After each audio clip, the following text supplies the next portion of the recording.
السلام علیکم دوستو، میں امید کرتا ہوں آپ خیر وعافیت سے ہوں گے۔ میرے ساتھ میرے بڑے محترم بڑے بھائی، میرے دوست اور میری زندگی کے جو بہترین لوگ ہیں، ان میں اگر میں فہرست بناؤں تو امنگ دی ٹاپ شاہد نذیر صاحب کا نام آتا ہے۔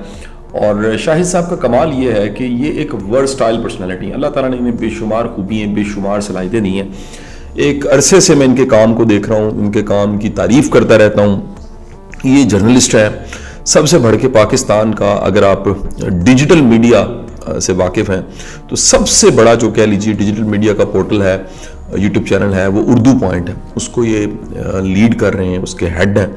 ساتھ ہی ساتھ میں بہت سا لکھا ہے انہوں نے، کئی کتابیں ان کی ایسی ایسی کمال کتابیں ہیں جو ہم اپنے زمانہ طالب علم میں پڑھتے رہے اور بعد میں بھی ان کو ہم فالو کرتے رہے۔ آج بھی ان سے میں مشاورت کرتا ہوں بے شمار شعبوں کی۔ کسی زمانے میں ایک سیریز کی شکل میں ان کی ایک رائٹنگ بڑی وائرل ہوئی، جس کی کہہ لیجئے کہ جو قسطیں تھیں اس زمانے میں، ڈراموں کی قسطیں تو شاید جو دیکھی جاتی تھی، لیکن رائٹنگ کو انتظار کیا جاتا تھا کہ ہفتے بعد چھپنی ہے، مہینے بعد چھپنی ہے۔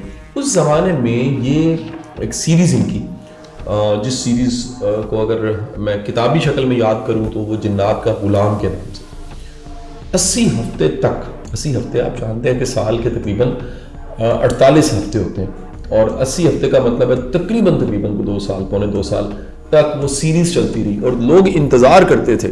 وجہ یہ تھی کہ شاہد نذیر صاحب کا جو ایکسپوئر ہے، جو ایک مشاہدہ ہے، جو تجربہ ہے یا تجربات کہہ لیجیے، وہ اتنے زبردست ہیں۔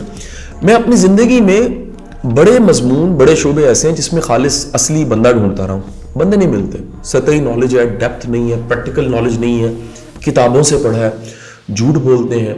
بڑے کم ایسے لوگ ہیں جو اپنے سبجیکٹ، اپنے مضمون کے ساتھ سچے ہیں، سنسیئر ہیں، ان کی کوئی اپنی ایفرٹ ہے، ان کی اپنی کوشش ہے، اور انہی میں ایک نام شاہد نذیر صاحب کا۔ شاہد صاحب کا چند دن پہلے، یہ کم ہوتا ہے کہ خود میڈیا پہ آئیں، کیونکہ یہ تو اپنے جو بچے تیار کرتے ہیں اور جو ان کے اتنے اپنے فالوورز ہیں، ان کے چاہنے والے ہیں، وہ ہمیں سکرینز پہ نظر آتے ہیں۔ بڑا کم ہوتا ہے یہ خود سکرین پہ آئیں، اور یعنی یہ وہ لیڈر ہے جو لیڈر تیار کر کے دیتا ہے۔ یہ وہ ایک استاد ہیں جو کتنے نئے استاد پیدا کر رہے ہیں۔ تو چند دن پہلے ان کا ایک انٹرویو میں نے دیکھا جو فاروق شہباز وڑائچ صاحب کے ساتھ تھا، جنات کے حوالے سے۔ اور کیونکہ اس میں تو دوسری رائے نہیں ہو سکتی کہ جنات جو ہیں وہ ایک حقیقت ہے، اور اس حوالے سے بھی حقیقت ہے کہ قرآن میں اس کا تذکرہ ہے، اور سرکار دو عالم صلی اللہ علیہ وسلم کی اگر سیرت کو پڑھا جائے، واقعات کئی ایسے ہیں، اس میں سب سے بڑا واقعہ، سب سے معروف واقعہ وہ طائف کا واقعہ ہے، جب طائف کی وادی میں اللہ کے رسول صلی اللہ علیہ وسلم، آپ کا یہ بہت بڑا چیلنج تھا، ایک مشکل وقت تھا، وہاں پر بھی جنات کا تذکرہ ملتا ہے، اور بھی بڑے واقعات ہیں۔ آج کا یہ ایک پروگرام، یہ بات چیت ایک سیریز کی شکل میں آپ کو واضح کر دوں۔ آج تھوڑی دیر پہلے جب آف کیمرہ تھے ہم بات کر رہے تھے کہ ایک پروگرام اس کو کور نہیں کر سکتا، کیونکہ میرا فارمیٹ پوڈ کاسٹ کا، بات چیت کا وہ طویل نہیں ہوتا، میری گفتگو جو ہے وہ آدھے پونے گھنٹے میں ختم ہو جاتی ہے۔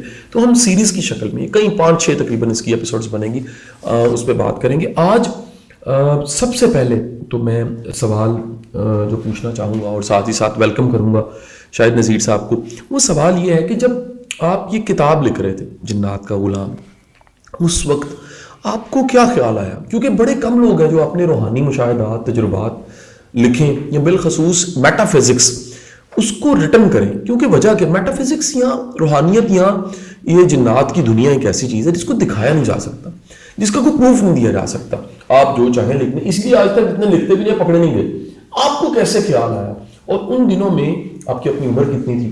پھر آپ کو یقیناً جب بندہ اس طرح کے کئی سیکرٹس کو ڈسکلوز کرتا ہے تو یہ جو مخلوق ہے اس کی طرف سے بھی میں نے سنا چیلنج آتا ہے، یعنی کئی جگہ پہ ممانعت ہے کہ اس بارڈر سے، اس لائن سے آگے کراس نہیں کرنا، یہ انفارمیشن سے آگے نہیں جانا۔